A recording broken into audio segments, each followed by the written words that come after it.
In today's video, I will talk a little bit about the Andrews Pitchfork and how it's an amazing tool for price action reading. Even though a lot of people are not aware of this, the Pitchfork is a tool that has an incredible capacity to reveal meaningful relationships in price action. That's because this tool was built using the first principles of science. Alan Andrews was a physics professor in MIT, so he knew exactly what he was doing when he came up with the Pitchfork. Unlike most tools you'll find in technical analysis, the Andrews Pitchfork is some sort of portal between raw price chart and its underlying mathematical structure. This very structure is partly what allows us to become precise in trading. That's all well and good, but what most Pitchfork users don't know is that the body of knowledge available about the Pitchfork is rather limited. This tool is just the beginning of the discovery of the underlying mathematical nature of price. When we start to apply other ideas from mathematics, like abstract vector spaces for example, we can reach other realms of analysis that would not be possible otherwise. Let's first think about what a pitchfork means in terms of space and time.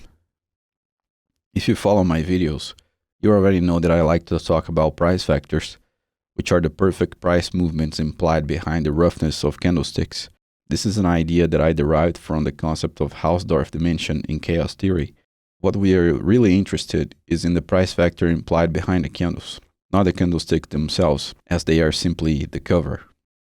Price vectors are nothing but one-dimensional lines on a chart. The realization here is that every price vector implies a two-dimensional pitchfork collapsed in one dimension. By taking the reverse approach, we can transform a one-dimensional price vector into a two-dimensional pitchfork.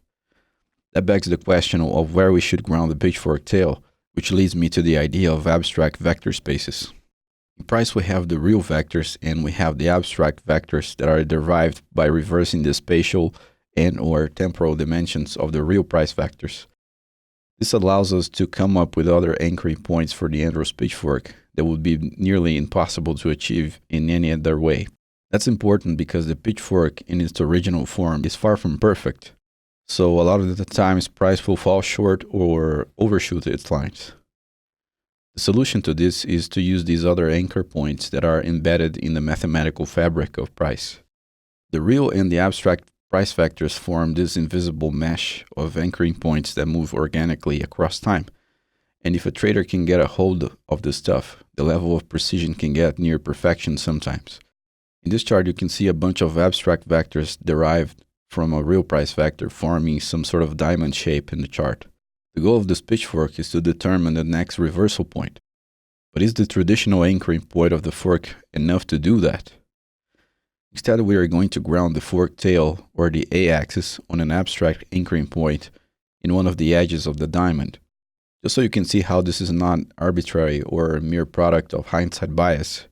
Notice how we can use the principle of validation and reverse engineering by observing how some of the bar wicks treat the fork tail as if it had frequency. This is a sign that we have a meaningful line in our hands. Let's see how price reacts to the new pitchfork in counterpoint with the traditional one.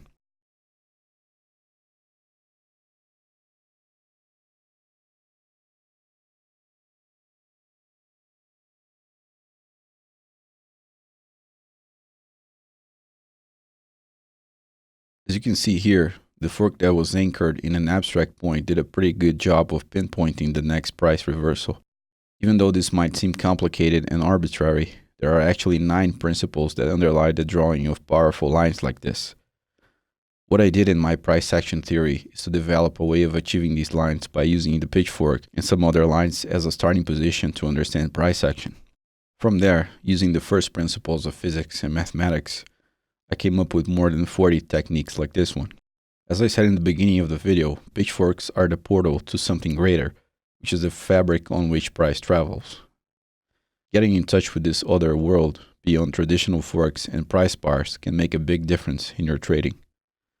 If you're interested in learning more about this, check out my price action trading course in the link available in the video description. In this course you will find over 40 techniques like this that go way beyond the common body of knowledge about price action. If you enjoyed the video and wish to support the channel, please click the like button, subscribe to the channel, and leave your comment below. If you have any questions, you can reach me in the email address in the video description as well. Thank you for watching and take care.